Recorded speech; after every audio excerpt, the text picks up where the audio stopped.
So, as we can really tell from our Slido word cloud, we are navigating turbulent times. And how do we do that when geopolitical crises are happening and also have gender equality sensitive policies? That is such a hard conversation to have. It's so hard to actually face the reality of where we are right now, but what a timely conversation to have. That is this next panel. You can use Slido to put your question, your thoughts to our panelists, and also you can stand up and I can take your questions a little bit later. Let me tell you who will be coming to the stage. Wano Lugescu, thank you. Please come and join me here. Katrine Thomason. Welcome. Please take a seat. You'll hear more from Wana and Katrine in just a moment, but we're going to start with a scene setter, and this is from Eiger and Marissa Gortner. Marissa, good morning. Thank you. What do we need to know?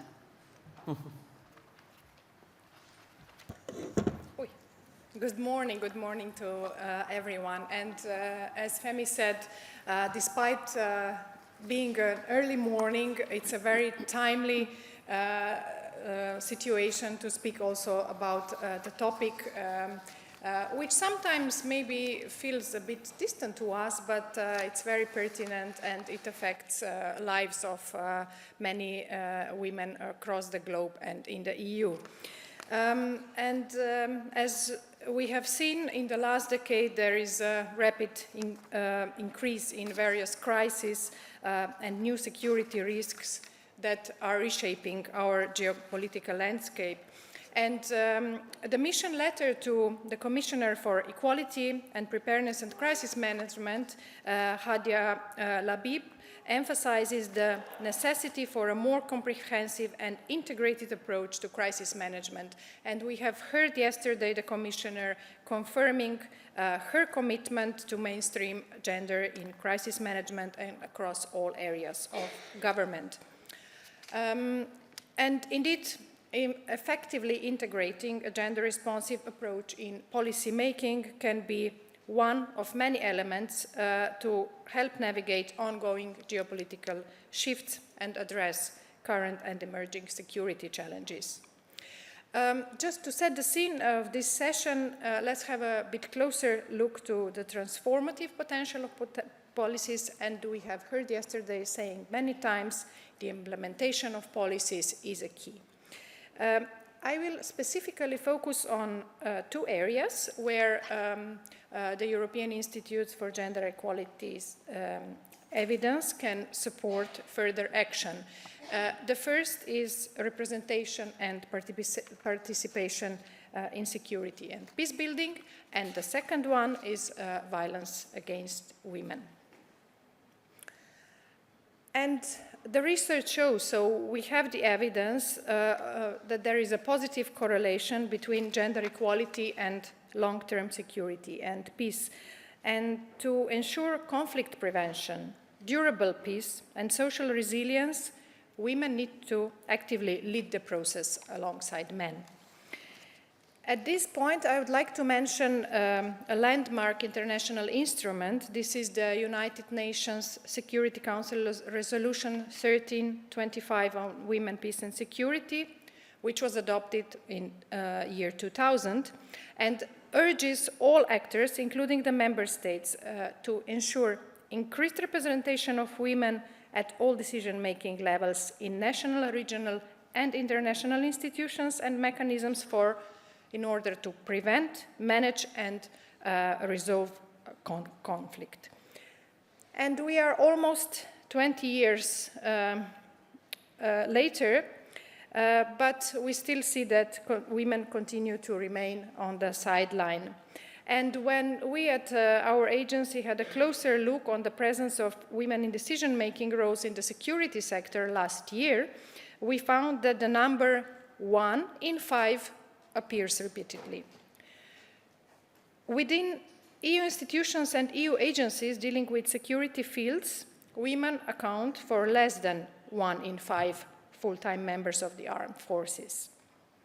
Only 1 in 5 NATO Council representatives, those who have been politically appointed by the member states, are women. We just had a conversation with our speakers earlier, this number fluctuates, and it very much depends on the commitment of the member states to nominate their representatives to NATO. And another 1 in 5 women hold only this many leadership positions amongst civilian staff at NATO. And even lower, only 1 in 10 women are commanders in UN peacekeeping operations. We see that some inroads have been made, however, but among the principal officers in NATO, there is a greater gender balance, and this is also true when it comes to gender balance in the European Commission's top roles in security and defense. As I said, important commitments have been made, including the already mentioned EU strategic approach to women, peace and security agenda and its action plan, which runs until the end of this year. And we will hear much more about this from our guests and panelists. And we need to look further. As the title of this session implies, we are living in turbulent times with multiple and evolving crises happening at the same time. Ongoing Russia's war in Ukraine, environmental, economic and cost of living crisis, political shift to the right with democracy and women's rights under further threat, to name the few. And we know that during crisis, women and girls face heightened risks to safety, vulnerability, and their violations of their human rights. And gender-based violence against women and girls becomes more pronounced during crisis.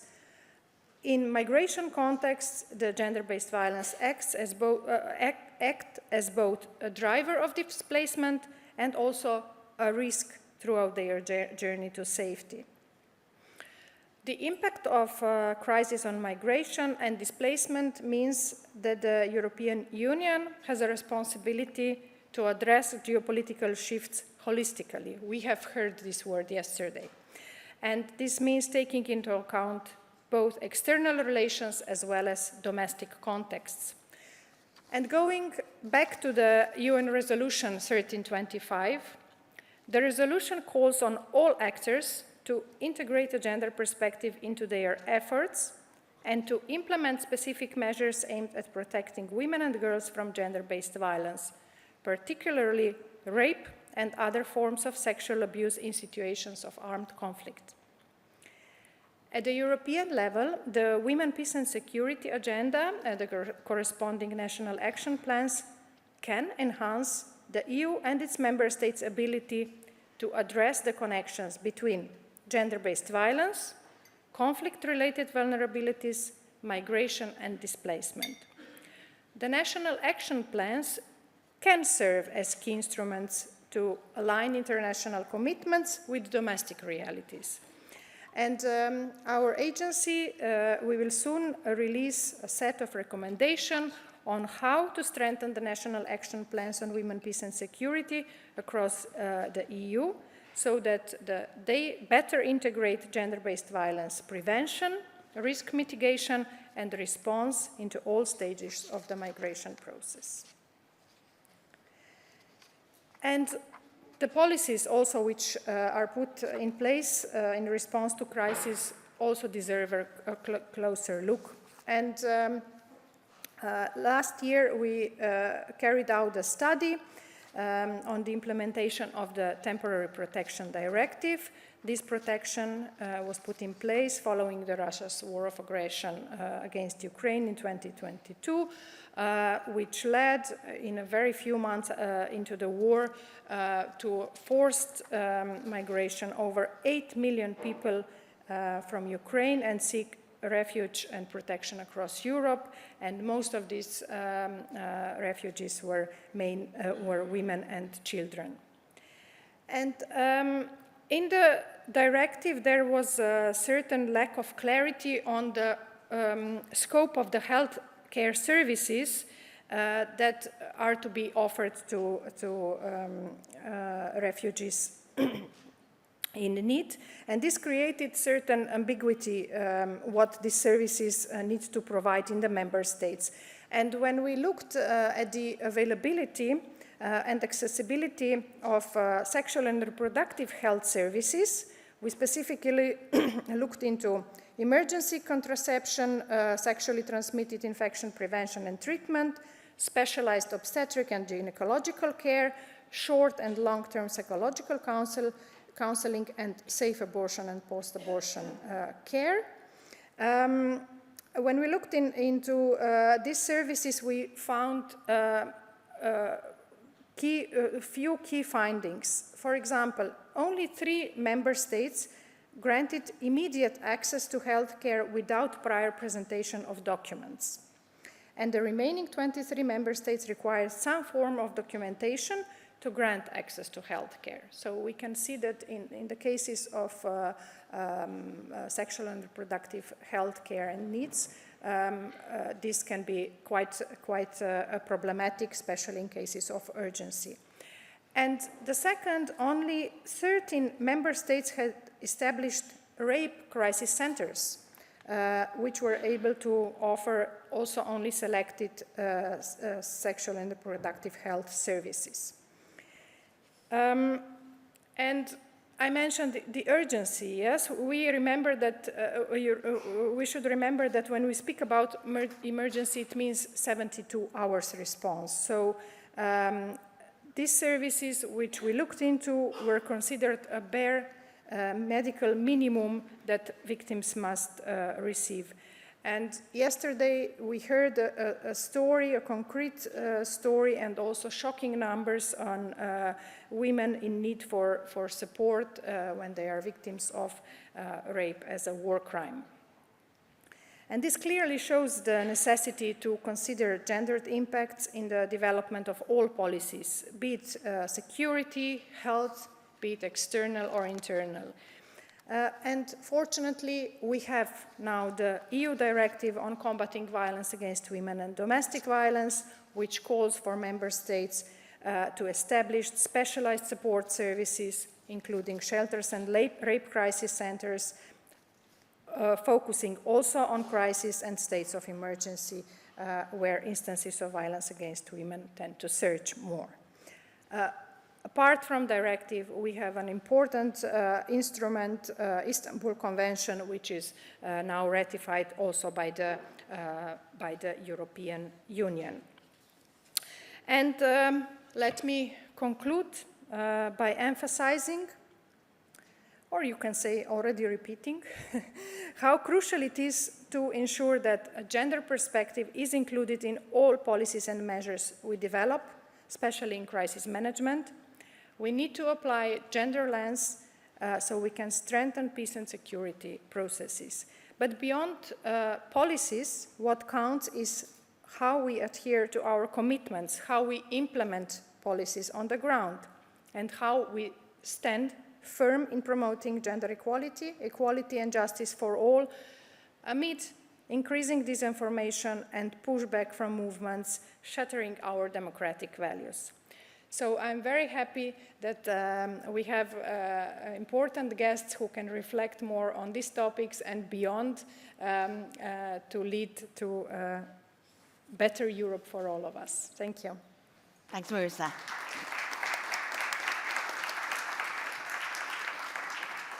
I'm just going to briefly recap on who our guest panel are, or who the guests on the panel are, so that you know exactly who to speak to when we get to the Q&A section. Juana, what are you bringing to the table to this particular discussion from your experience? Just very briefly. Hello. Good morning. I'm the first woman to be the NATO spokesperson for 13 years, a very long time. I left NATO last year, so I'm now in the think tank world, working with think tanks like the Royal United Services Institute in the UK and the European Policy Centre here. Also, to demonstrate visibly that women do have a say and a part to play when it comes to security and defense. It's not always obvious, but I think it's really important to be visible and to speak as part of a debate, which in a turbulent world is increasingly important. And Katrine, you come with a particular lens in this conversation. Please unpack that. Good morning. So I'm the Associate Director for Europe at the Center for Reproductive Rights, and we're a global human rights organization working to ensure that sexual and reproductive health and rights are protected in law and policy. And we're working here in Europe to improve national laws and policies so that they fully protect women's autonomy and dignity, and also for creating much stronger law and policy at EU level. Mm-hmm. So we're going to really connect the dots between what Marissa presented as IGO research and data and what you experienced down on the ground. Initially, Juana, was there something that Marissa said that resonated with you immediately? Yeah, as you said, we were discussing actually in the green room about this 1 in 5. And yeah, sometimes it can be 1 in 5, sometimes it can be 1 in 4, sometimes it can be 1 in 7. The reality is it's not enough, whatever it is. But I think at NATO, certainly, there's been a realization, especially in the last 10, 15 years, that including gender as a consideration in everything that NATO does as a political military alliance is the right thing to do, but it's also the smart thing to do. So not just because it represents the values of democracy, freedom, individual liberty that NATO stands for, but also because it is more effective in operational terms and in political terms. So in general, I think we need to continue making the case that, yes, we all agree morally it's the right thing to do, but we also need to continue making the case for why this is the smart and effective thing to do, to include everybody, to have that diversity. In terms of, I looked last night at the latest figures. For instance, there are 8 women ambassadors around the North Atlantic Council table, but that figure will change very soon because, for instance, the United States, which currently has a woman ambassador at NATO, will soon have a man ambassador. I think it's more important to look not just at the political aspect, but also at the military aspect, because, for instance, there is currently, of the 32 defense military representatives that the Allies have, there's only 1 woman, and that's an American, Vice Admiral Shoshana Chatfield, who is a combat helicopter pilot. There's 1 chief of defense staff, and there's a Canadian, General Jenny Carignan, who also happened to command in the past the NATO training mission in Iraq. But there's also at the lower levels, at the top levels, politically, it's important to note that just in the last few days, a new Deputy Secretary General of NATO was appointed, and that's Radmila Shekerinska from North Macedonia, a former defense minister who introduced very important defense reforms in her country before the accession of North Macedonia to NATO. And there's a new Assistant Secretary General for Defense Investment, so a very, you would think, very male-dominated area, who is a woman from Finland, Taija Jakola, who again is an expert in that. So I think there's a lot of progress, but clearly these figures are not enough. Mm-hmm. Katrine? Well, I'd like to bring us back to what Marissa was talking about in terms of the impact of conflict and crises on women, and I think what we know is that millions of women around the world are currently affected by conflict and crises, and that they face important risks of sexual and gender-based violence as a result, but also of sexual exploitation, child early and forced marriage, and a range of other human rights violations. In addition, what we know is that in very many contexts around the world, including here in Europe, women who are displaced and affected by conflict face a lot of barriers in access to sexual and reproductive health services. And I think we have conducted research as well, together with national civil society organizations, to look at what happened for the refugees from Ukraine who arrived into EU member states, and the Temporary Protection Directive should have given them access to essential sexual and reproductive health services and other support, including when they were survivors of sexual and gender-based violence. And unfortunately, what we have found is that they face really a range of barriers that have made their access to essential support and services so difficult. And this has had a lot of very grave and harmful impacts on women. It has meant that we saw that many women decided that the best way to circumvent all these barriers were to travel back temporarily to Ukraine to access essential sexual and reproductive health services. And it's quite a stark reality. And many others told us that they had delayed seeking essential care for long periods of time with resulting risks to their health. Juana, we have so many crises, it makes sense to actually focus in on one that you're particularly knowledgeable about, otherwise it becomes a very generic conversation. So if we're talking about the impact of a crisis that you want to share with our forum on women and girls, what would that be? I think, as Katrine was saying, I think Ukraine really dominates the discussion and has to, because what happens in Ukraine will have an impact on security in Europe for a long time to come, and security in the whole world, actually. So that realization of the war in Ukraine and the many aspects of the war in Ukraine is also in the new policy on women, peace and security, which NATO adopted earlier this year. And I was at an event in Washington on women, peace and security at the State Department, where NATO also announced that there was going to be a specific focus on supporting women in combat in Ukraine, because women are indeed victims of the war, but they're also actors in this war. They have agency, and I think that's really important, and they will have to continue to have agency when it comes to negotiating a peace agreement in Ukraine.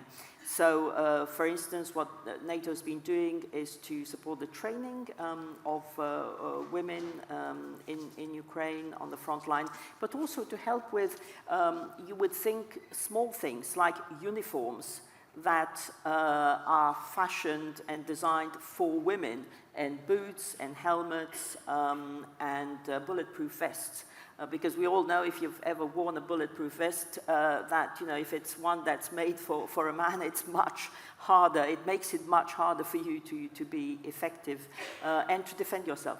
So I think it's sometimes it's very small things like that, but also supporting women who've had to deal with the trauma of rape or gender-based violence in terms of psychological support or training the people who can help in Ukraine.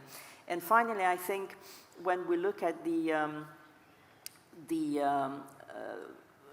any solution in Ukraine, it will be important to involve women, because we know from past conflicts, and the UN has established that the involvement of women in peace, in any peace agreement, I'm just looking at the figures now, increases the possibility of a peace agreement lasting 15 years by 35%.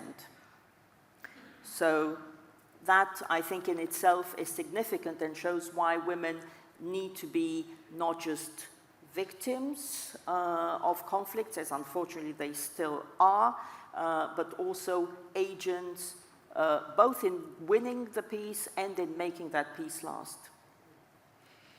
Katrine, you're not just monitoring the negative impact of women during crises like war. Are you also seeing, okay, now what do we do about it? How do we make that situation better?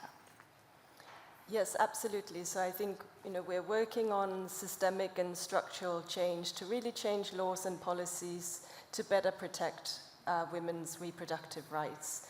And I think that really requires support for national civil society and women human rights defenders who play such a critical role in pushing forward and ensuring that we make progress on gender equality, on sexual and reproductive health and rights. And we are partnering with civil society organizations, both in many countries across Europe, but also globally, to support advocacy efforts to bring about legal and policy change.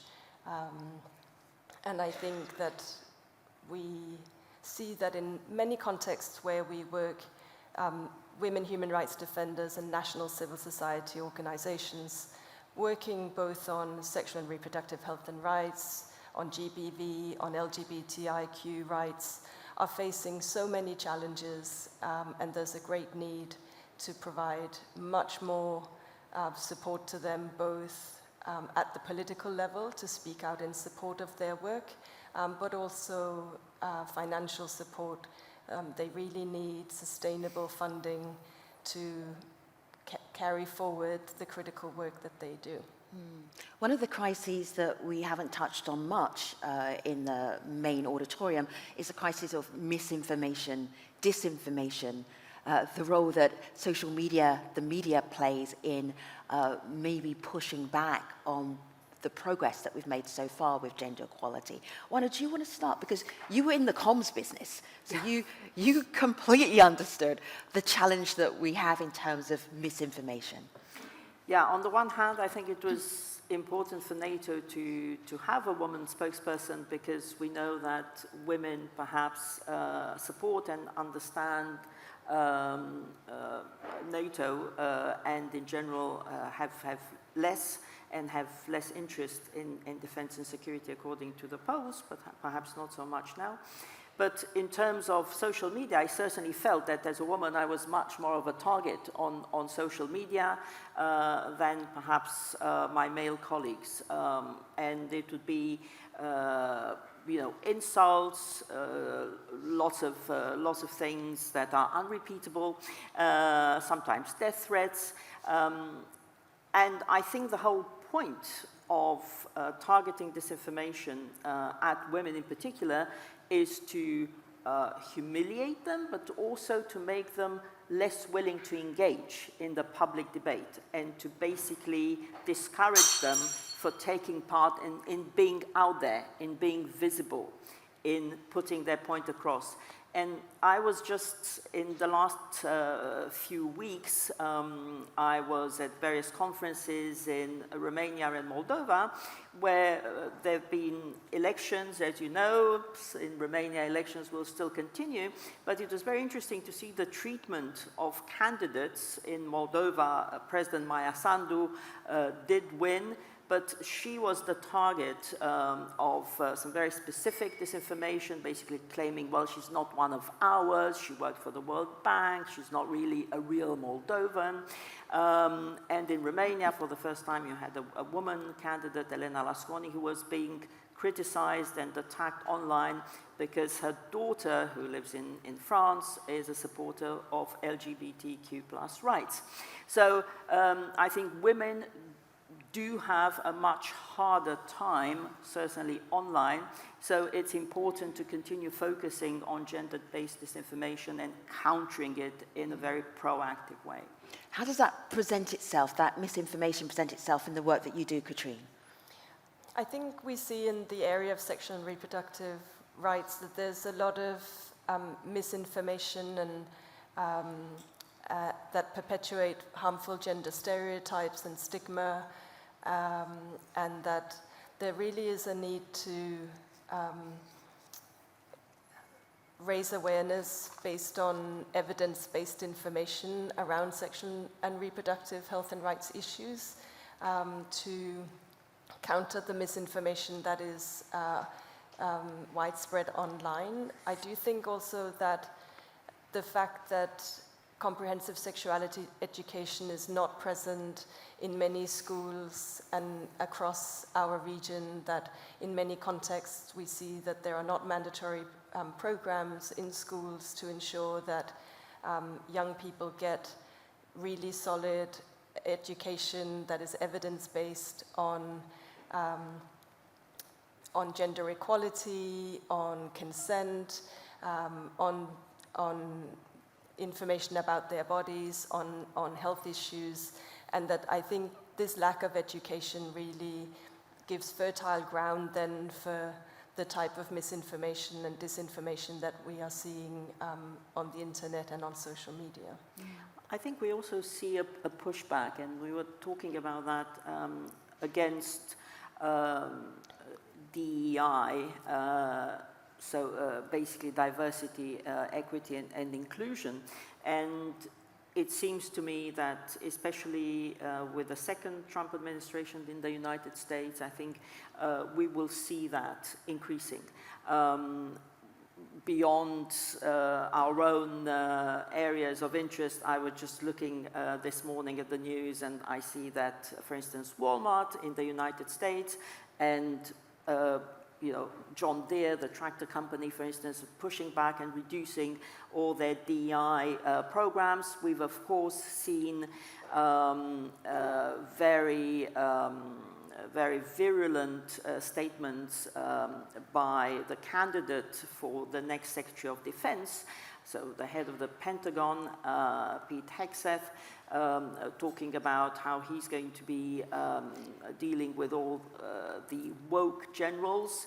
We've seen lists established by conservative think tanks of people, for instance, including generals and other senior military officers in the US Armed Forces, who have been for instance, going to black colleges to help recruitment drives, or who have even stated that diversity is our strength, being potential targets for what could be seen as purges. So I think these are things that we need to take into account, because we see that the culture wars are now global, and do have an impact on what's happening in Europe. But I think we also need to question ourselves. Have we done enough to explain why diversity is important? We should not assume that people automatically think is the right thing to do, or that they may not feel threatened. So I think we need to look into this and to engage perhaps with audiences that we have not been engaging with. Some of it is about education, some of it is about policy, but I think it's about everyday conversations, perhaps within our own families and circle of friends. I would also add that we've seen a lot of targeting of human rights defenders, both through smear campaigns in the media, intimidation and hate speech, and I think these are other manifestations of attacks on civil society that really require a very strong response, so that these activists can work in a safe space and carry out their functions and activities. Katrine, you make a good point. Requires strong response. What does that response consist of? How do we do that?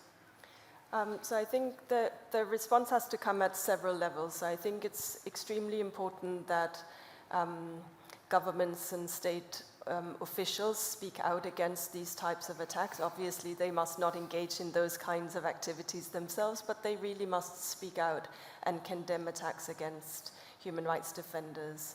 I also think that there's a need for state officials to be speaking out in support of human rights defenders in general, and to speak in positive ways about the importance of human rights activism and work, so that creates an environment where criticism of state actions that may fall short of human rights standards are seen as part of normal discourse and public debate about how we are improving our societies.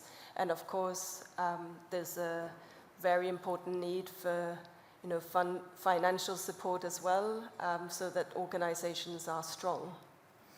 I would say that parliaments also have an important role to play. And again, I'll give an example going back to, I mentioned Pete Hegseth, who is... he's nominated. He's been nominated, yes. exactly. And there has been some pushback. And there's been a lot of pushback, yeah. and he's now, of course, engaging with members of Congress. And it was interesting to note that after saying that he really questioned the reason for women to be involved in combat in the United States Armed Forces, he got a lot of pushback, including from Senator Joni Ernst, who is herself a Republican senator, who is herself a former veteran. And so now you see that his rhetoric at least has changed, and saying, well, of course, women are one of our strongest warriors. So I think there can be pushback, and it needs to be very well targeted, but I think there has to be pushback, because otherwise it's going to be quite hard to reassert things that we may take for granted right now. Let me just see where the questions are, because I'm coming to the audience in about 2-3 minutes' time. Put your hand up so I know where the microphones will go. Thoughts, statements, adding to this conversation. Okay. All right. On Slido, I have a thought here, which is going back to when we were talking about conflict. In times of conflict, fair balance reporting is very important. Why do you think so many of the best international reporters today are women? Lisa Doucette, Barbara Plett-Usher, Orla Guerlin. I'm going to mention one of my friends, Christiane Amanpour. Yes. Okay, the list goes on and on. Why do you think that is? This is an opinion, but do you agree, and then add some more? Juana. Well, I worked for the BBC for 25 years before working for NATO, so yeah, I do know all those amazing women journalists you mentioned. A lot of them veterans of many conflicts. Now many of them are in Syria. I'm not sure that there is a specific reason. Everybody has their own reason to become a journalist, and of course careers can be made being a war reporter, and these days there is so much conflict going on that in a way it's part of anybody's career as a journalist. On the other hand, I think women, while not wanting to cliche women reporters, I think women do bring a more complete understanding of the human plight in conflict. And it's also, and that's the same in a way for female soldiers, they can also talk to people, to categories of people, including women and children, that men reporters may not be able to talk to. And they can talk to them in different ways and find out different things. They will be told perhaps truer stories. And that's why also in NATO armed forces, there are, for instance, gender advisors, because women will be able to talk to women about, for instance, where do they go, what's their usual route to get water every day. That will be a different conversation than what a male soldier or a male reporter can have. Katrine, that was an opinion about women reporters. Why the best women reporters during conflict times women? An opinion, but your thoughts on that?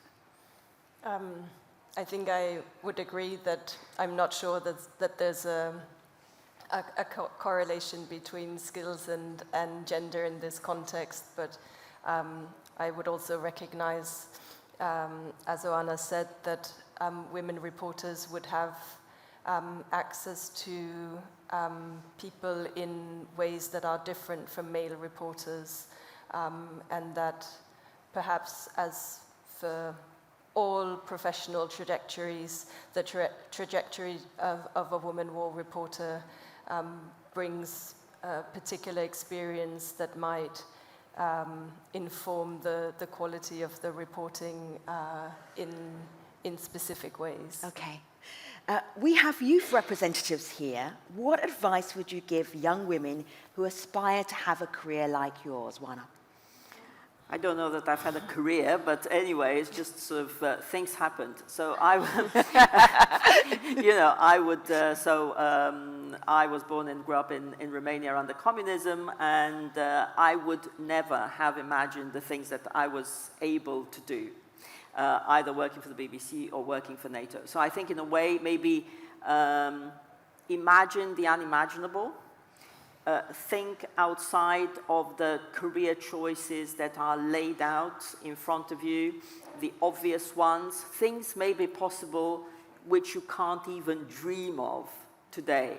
So challenge yourself to do things, to meet people, to try out and explore stuff that may not even figure on your mental map. So think, what is the one thing that I have not really considered today?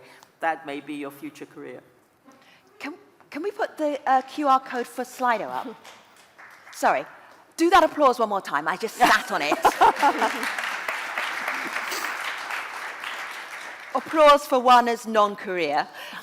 Can you put the Slido QR code up so anytime anybody wants to ask a question, if they don't want to actually stand up, we've got the code up there. Perfect. I am going to share this question with you, forum audience, because I may not have the answer on the stage. We have talked about Ukrainian women, European women, American women, and their role in geopolitical conflict. What about Palestinian women? Now, I'm not sure, Katrine, I'm not sure, Juana, if you can speak to that. Do not make it up if you can't. I can't speak to that. Can we in the forum? Okay, stand up if you're able to. A microphone will come to you. This is why we have a convening of experts who are not just on the stage, but also in the forum. Please introduce yourself. Agnès Hubert from Gender 5+, which is a European feminist think tank. One thing, thank you very much for your presentations, which were really very instructive.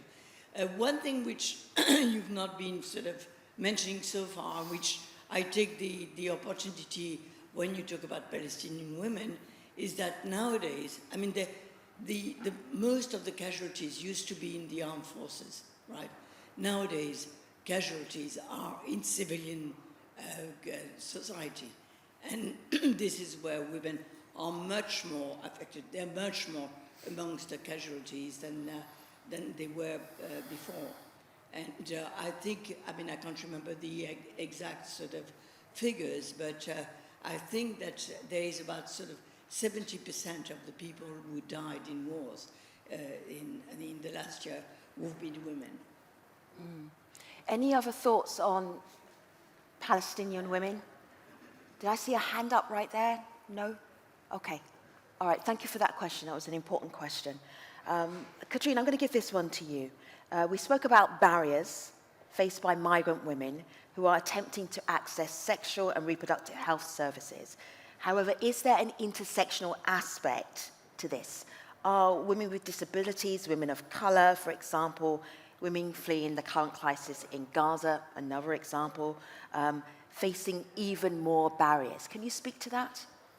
Yes, absolutely. So I think this is clearly true that intersectional discrimination has huge impacts on marginalized groups of women, and that intersectional discrimination that for women who are also living with disabilities, from minority backgrounds, young women, and many other groups, we see that they face really intersecting barriers and multiple forms of discrimination, making their access to sexual and reproductive health services so much more difficult. And so I think there's really a need to take intersectional approaches and to ensure that services meet the needs of individuals and are adapted to them. Thank you. Juana, you're looking thoughtful. Yeah, no, I was thinking about Ukraine, because we unfortunately do seem to have a certain feeling of fatigue among at least parts of our publics. And I was thinking what would happen in Ukraine if Russia were able to replicate what it did in Bucha to many other parts of the country, and how many of the people of Ukraine, including many women and children, would be forced to flee in much larger numbers perhaps than in the past, should Ukraine collapse, should we fail to support Ukraine in upholding its right for self-defense, which is a right under the UN Charter. There has been some analysis done by Harvard Business Review of how effective women leaders were in managing COVID. This question is for Maria. Maria, thank you for this. The results suggest that women leaders managed to keep their countries safer and they're more effective facing the COVID crisis. Do you think this is true worldwide and in terms of conflicts and crises? Katrine's face is like, why are you asking me this? I'm the sexual reproductive rights person. But you have an opinion on women leaders. So I'm going to push you. I think in terms of women leadership, I think it's that they have a natural understanding of the particular needs and perspectives of women. I think in the context of the response to the COVID pandemic, unfortunately, we saw that the healthcare needs of women were often forgotten or not adequately addressed, and that caused a lot of harm to women at that time. So I do think that even when women are in leadership positions, in times of crisis, often we see that we're not doing enough to really adopt gender-sensitive responses and to think through the specific needs of women. Okay. Oana, are women leaders the best? Not necessarily.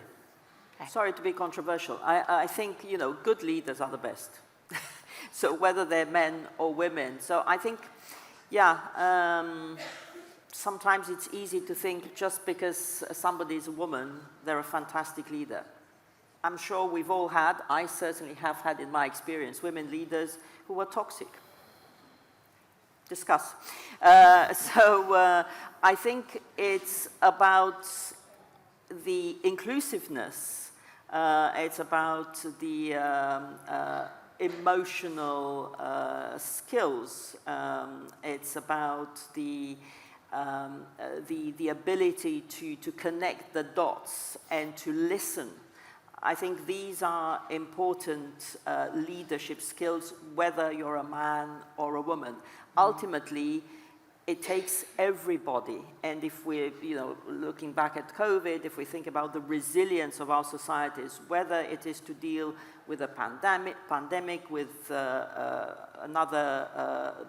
with a natural disaster, or with conflict and war, it does take everybody to be a leader, to be responsible for themselves and for their communities, and to be better prepared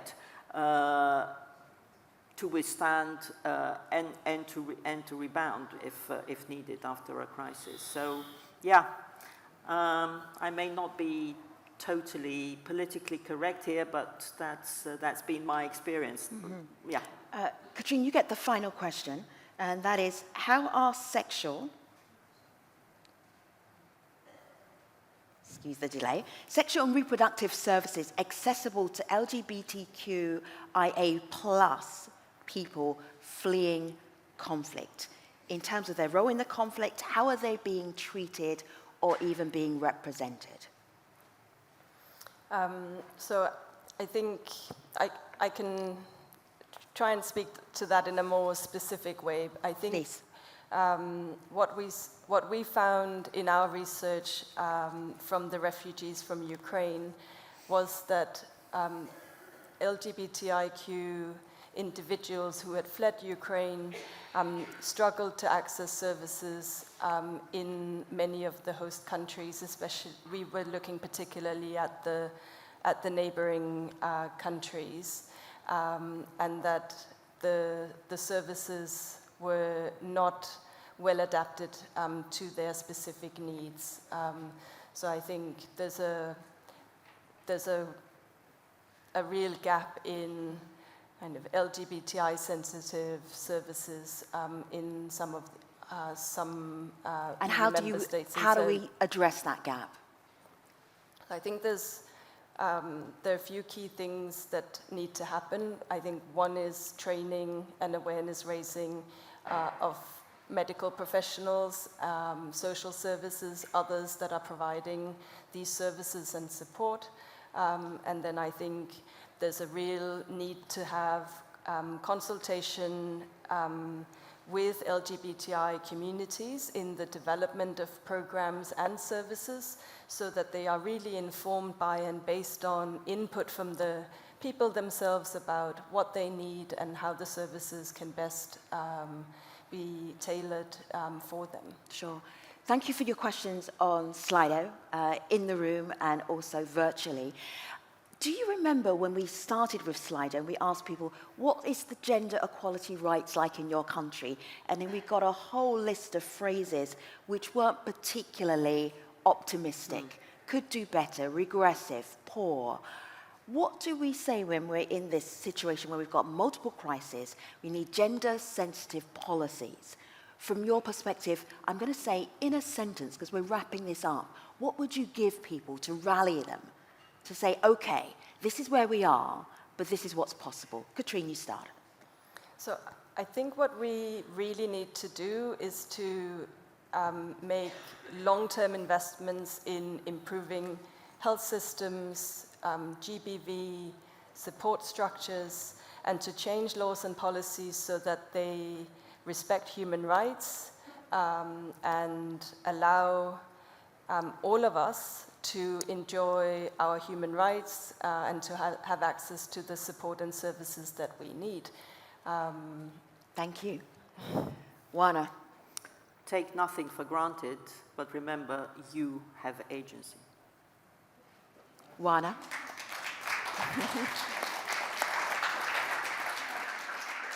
Katrine. Marusa.